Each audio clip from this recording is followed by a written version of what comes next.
Howard Stark locked the Maker away for 16 months, and it's Tony's job to gather allies to prepare for his return. Welcome to the Comicstorian Complete Story Series, where we take trade paperbacks in single issues and we break them down into digestible bites to help you understand. Then we read them dramatically back to you. All alterations to the panels, text, and images are to prevent copyright problems, and all art is owned by its respective companies. With the Maker locked away, Tony has been working to prepare for his return by gathering allies and dealing blows to the Maker's Council, most recently by freeing America Chavez from the White House. It's time to see Tony's journey continue today with Ultimates issues number 3 and 4. I hope you enjoy. The Pacific Proving Grounds. Waves gently lap at the shore of an island. Birds call out as they swoop through the air, but the peace is destroyed. In the distance, a massive bomb detonates, sending a green mushroom cloud into the sky. The people of the island look up in shock. A wave of debris and disturbed earth rushes towards them, showering the island in glowing green snow. The children don't know any better. They reach out and touch it, rubbing it on their skin with smiles on their faces. 80 million tons of radiation fallout bathes the island, changing it forever. But this was the plan. Exposure to gamma radiation needed to be studied. Soon, the island is dubbed Monster Island. The present day. Magical lightning cracks from the sky. When the light fades, Iron Lad, Thor, and Sif stand amongst the radioactive fauna of Monster Island. This must be it. Gamma readings are off the chart, Tony says, scanning their surroundings from the safety of his armor.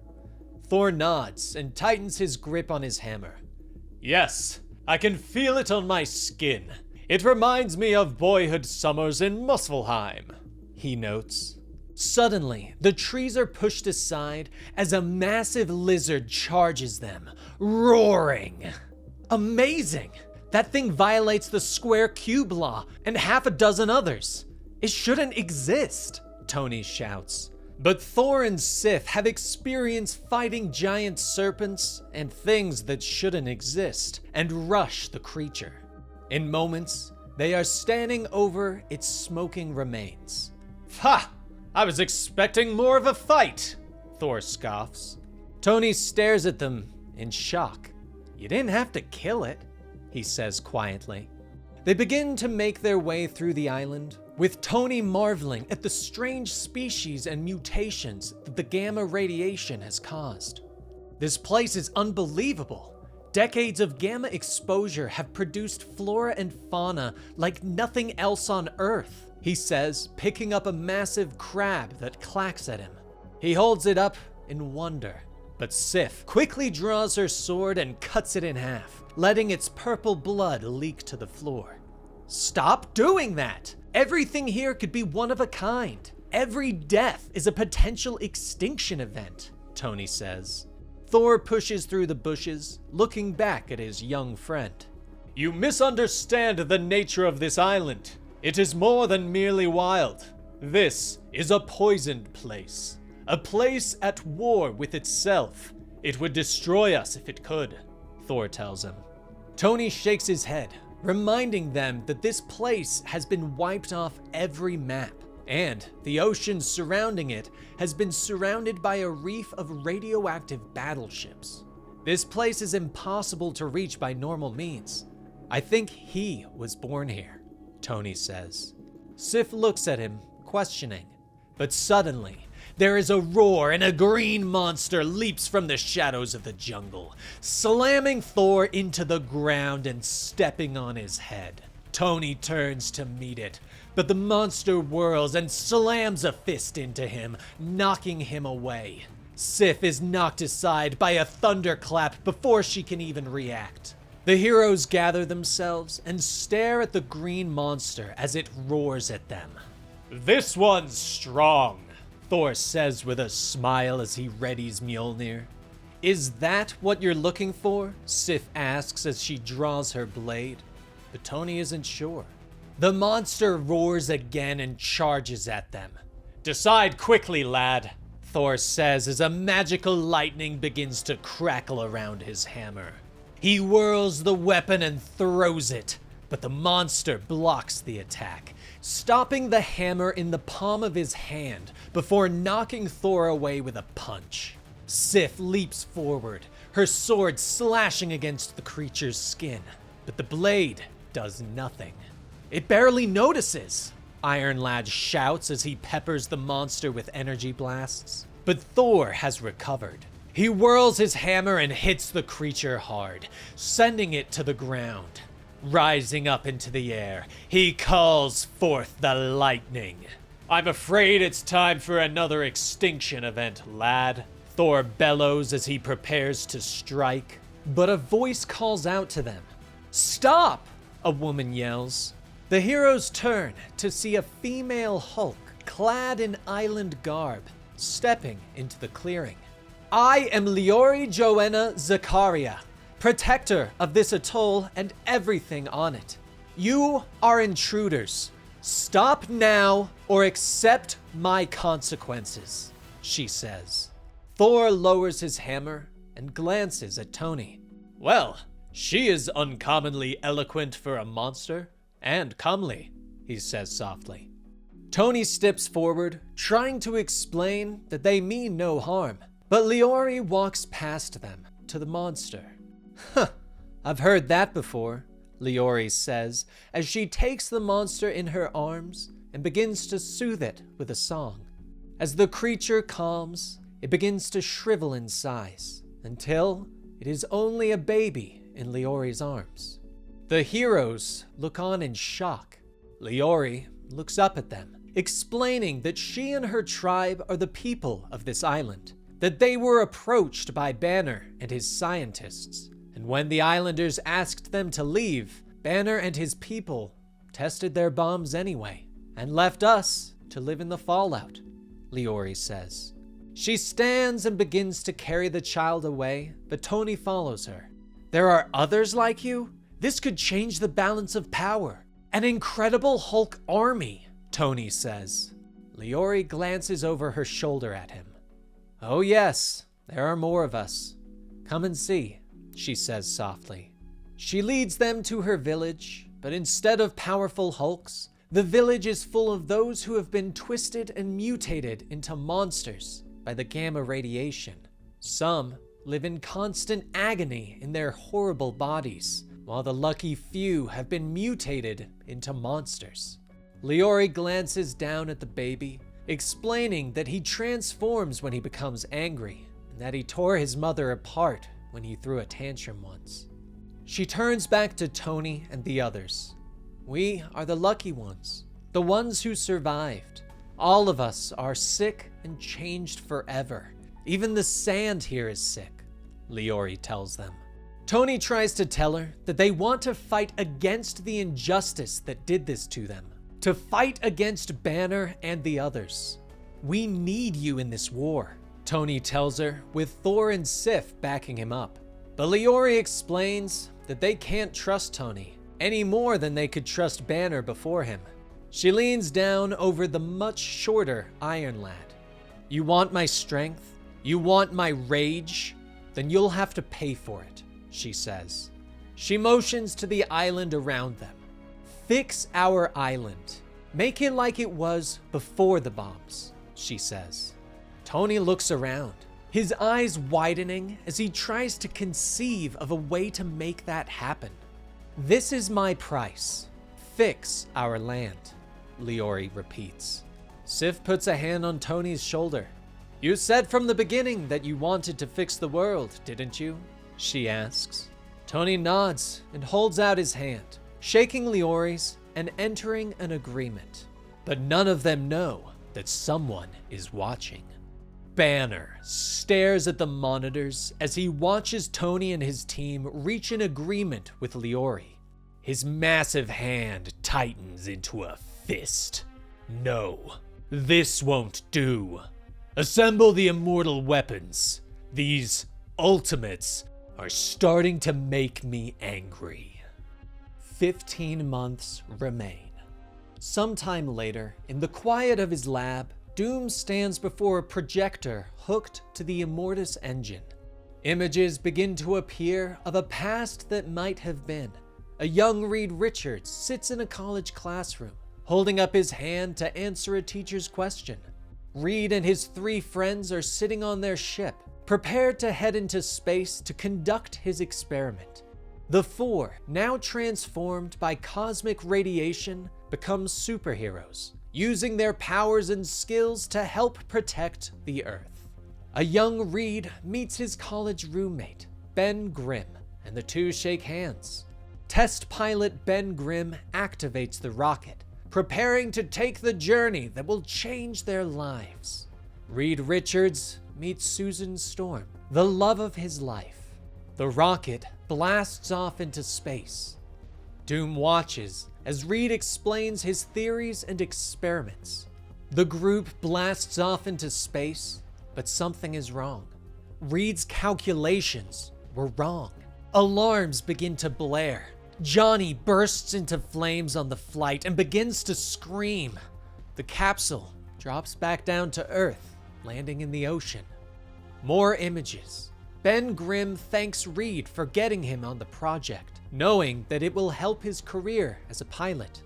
Ben Grimm, dead, at the bottom of a pit of rocks. His death ruled as suicide.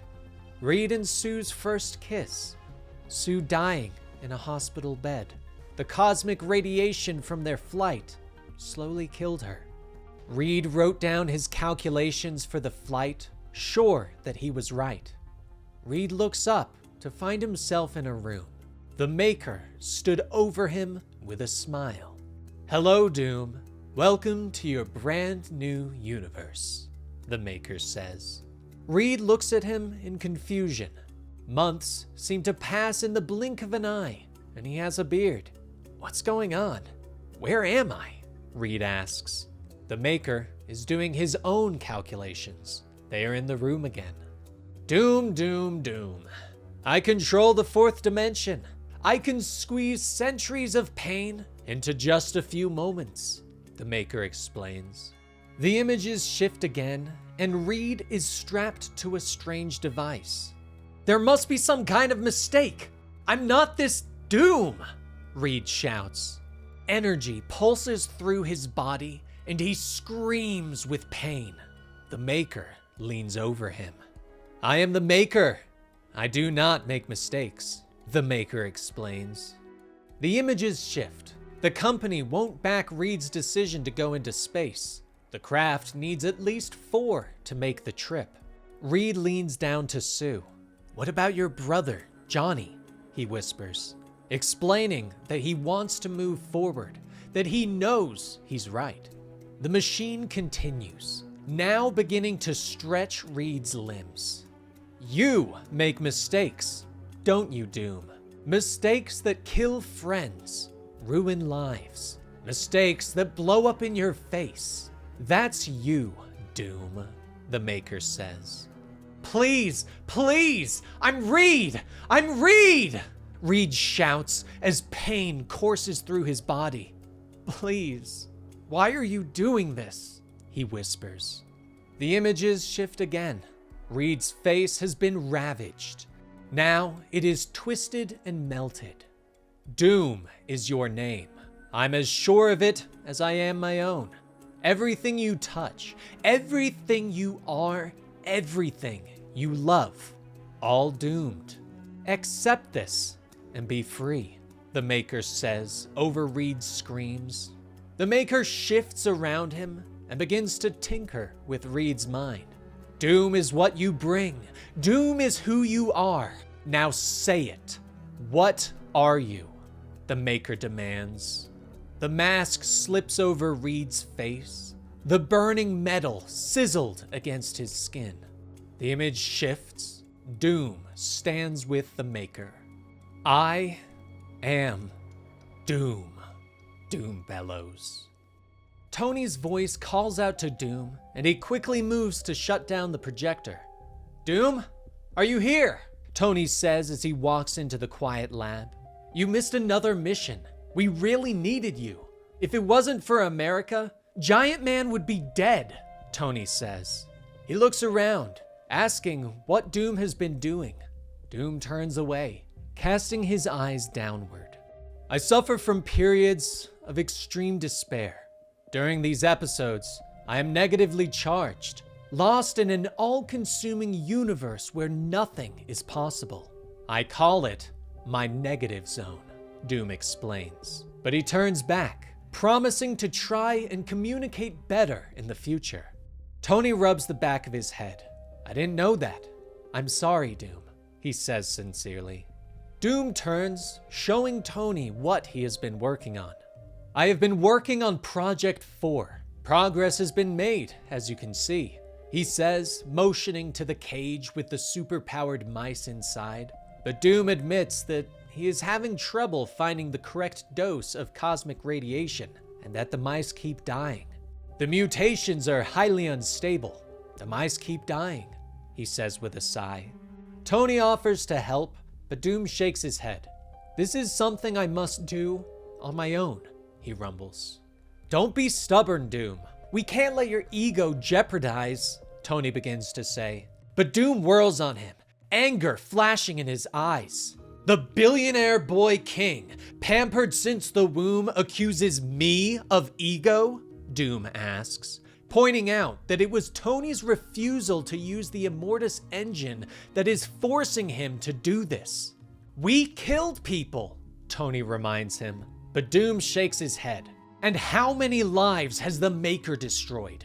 Doom demands. He points at Tony, shouting that he has no idea of real loss. Perhaps you will one day, but I hope not, Doom says, calming. He turns back to the cage and reaches down, picking up the mouse that was stretching out, that now had no form and had melted into a puddle. I have always felt incomplete, that something was missing, even as a boy.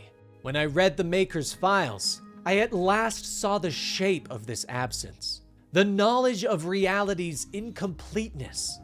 It is an awful burden.